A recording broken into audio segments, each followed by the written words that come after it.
Yield, bend the feet, tread as in walking, also long, tall.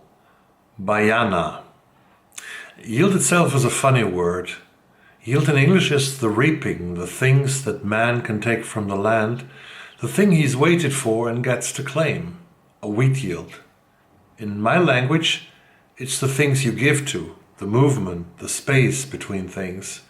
It's also the action made by bayame, because sorrow, old age and pain bend and yield. The bodies of the ones that had passed were buried with every joint bent, even if the bones had to be broken. I think it was a bend in humiliation, just like we bend at our knees and bow our heads. Bend, yield, bayana. That is a dictionary definition of the word yield in the Wiradjuri language. And this is a part of the novel, The Yield, the novel that I'm going to give you a single review about. Now, let's get started.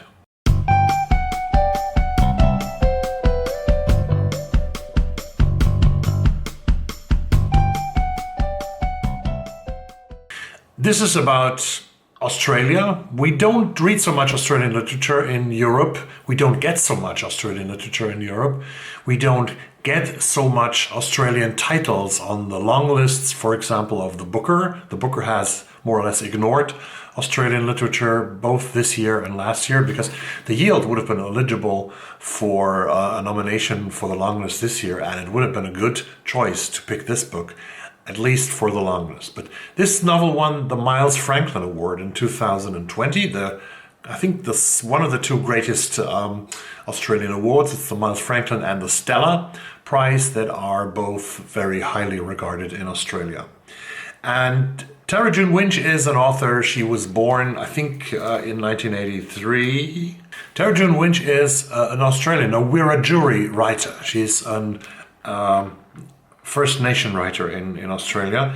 Her first novel, that was called Swallow the Air in 2008, already used a lot of the Wiradjuri language to name the characters of the book. I haven't read the book, but I want to read it, absolutely. But this was a literary sensation in Australia, and it got Tara June Winch a lot of critically... she was rewarded with a couple of smaller awards. In 2016, Tara June Winch published After the Carnage, a collection of short stories. She doesn't live in Australia anymore. She has moved to France. The Yield is her second novel, and it was a huge success. Many of you have raved about this novel. I saw a couple of reviews yesterday when I prepared this video, when I was collecting thoughts for this video. I saw that Brian from Bookish has made a review about it. I'll put a link down below to the two reviews I want to mention. And of course, Jacqueline, our great Australian expert of literature from Australia and New Zealand, Jacqueline from 6 Minutes From Me has reviewed The Yield by Tara June Winch.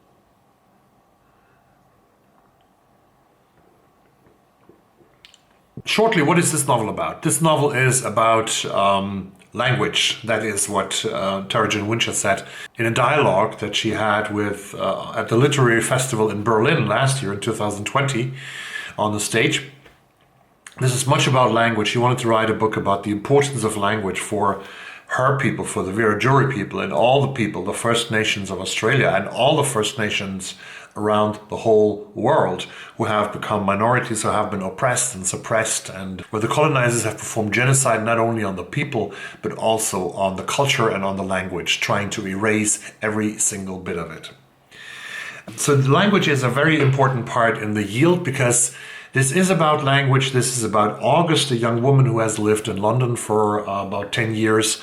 She's returning now to Australia because her grandfather, her beloved grandfather, Papi Albert, her Papi Albert Gandhiwindi has died, and she goes to the funeral to Australia after having fled from Australia. What we learn later, and we have three different levels on which the story is being told. On the one level is August and the present, I would say, where we follow August on the return to Massacre Plains.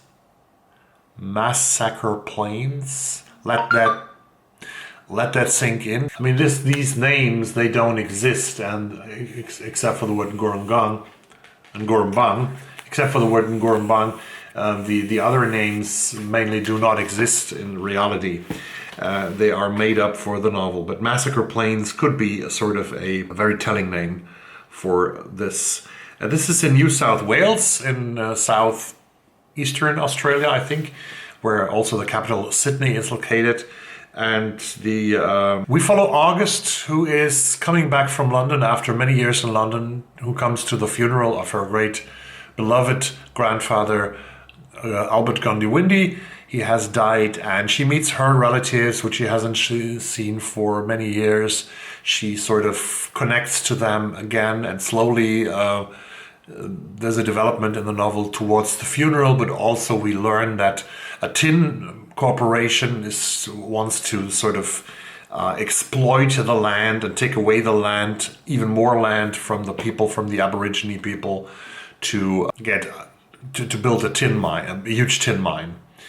There's the second level of the novel where we have the dictionary of Albert Gondiwindi, because Albert was working for many years on a dictionary of his language, of the Wiradjuri language that he wanted to preserve for the afterworld. And the language, which is a very special language where there's a lot of meaning and stories behind each and every word.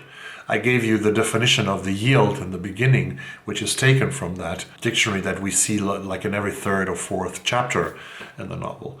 And the third part is a reverend, a German reverend, who is writing a letter to his superior and describing what he has learned in the years from 1880 to 1918.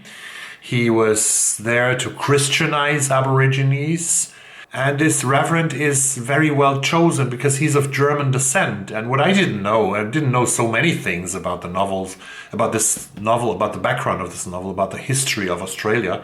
What I learned from the discussion of Tara Winch in Germany was that she said, I picked this reverend for so many reasons, because the most important reason is that he himself experienced suppression and being put in a minority and being accused of things and being internalized in a camp because he was German. And in the First World War, during the First World War, many Australians sort of turned themselves against the German population of Australia because Germany was in the war with the UK, and so the German population of Australia was really prosecuted and internalized in camps, which I didn't know. And this is why Tara Winch uses the Reverend Ferdinand Greenleaf, who is writing his letter in 1915, first about how he came there, but then also about how he realizes that more and more horrible treatment of First Nation people get also to his mind, and then he wants to help those people.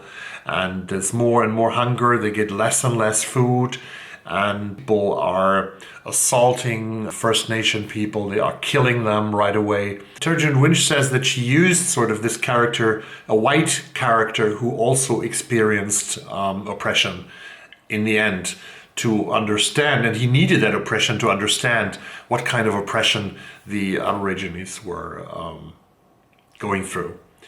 So this is a very well-crafted novel in these three different threads that we have here. And everything is sort of written very thoughtful, leading us on a track that leads to probably a very bad ending. But there's also positiveness in this novel. The great positive thing is to beware the language. The language is the most important thing for survival, because if you don't have a language, you're not able to communicate anymore. You forget what is in your past, you forget your ancestry. And ancestry is something of huge importance, not only for the First Nations of Australia, but also for the First Nations in Canada and the First Nations in the United States. I learned that because I did some background checks on the situation of Aboriginal people in the United, and of the so-called Torres Strait people in Australia, and where we can see a huge incarceration of black people in the United States, it is much, much worse in Australia. The Aboriginal people, they have 3% of the total population. 3% of the total population are First Nation people in Australia, but 29% of the prison population are Aborigines. And it's even worse in juvenile prisons. Here you have 52% of the young people incarcerated are Aborigines or Torres Strait people. That is huge, that is enormous. And Australia, Terjun Winch speaks in that dialogue also about the rising racism and hatred and xenophobia starting in the 1990s again in Australia, but not only in Australia, but in a lot of countries all over the world. And she's talking about that painful process that she went through to write this novel. This took her about 10 or more years to write and finalize this novel. And the result is like that. It's a great piece of literature. One of the most important books probably I've read in the last 5 or 6 years. It opens your eyes, it opens the eyes, hopefully, of Australians, but also draws the attention of other people who are able to read and to read this to what is going on in Australia. I mean, a country that has a very rigid immigration policy and a country that has treated its First Nation people, if possible, worse than most of the rest of the world. That is almost unimaginable. Terjun Winch says that this writing process that she had in this book, the last years of finalizing the novel, has gotten to her so much, and also to her psyche, that she sort of gained a lot of weight. She's talking about 35 kilos in that dialogue with a Berlin literary conference, which is on YouTube, which I'll link down below. And she gained 35 kilos. This has gotten to me so much, she says, that I gained so much weight. And that it really made me depressed. And she's talking about shame, the shame of the Aboriginal people of having no culture, and no culture in quotation marks, because everything is sort of erased.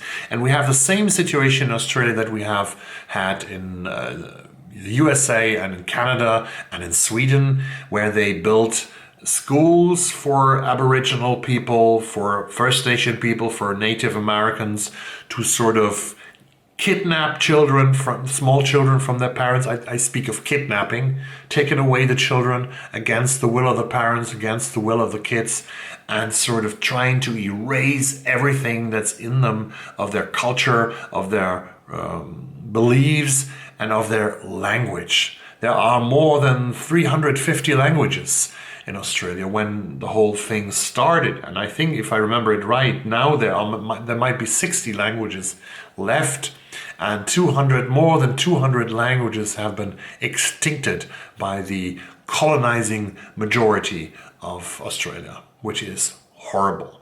And you know that the immigration policy of this country is maybe the strictest of all the so-called Western countries, if we can call Australia a Western country. They even have islands outside Australia, Papua New Guinea for men, and Nauru, I think, for women, where they sort of place refugees that try to get to the coast, and they incarcerate people, they put people in prison. There's a long history of this, and the history goes on and on and on. So there is some light at the end of the tunnel by preserving, by fighting, by not giving up. I want to read from the author's note with which Terjun Winch is finishing the book.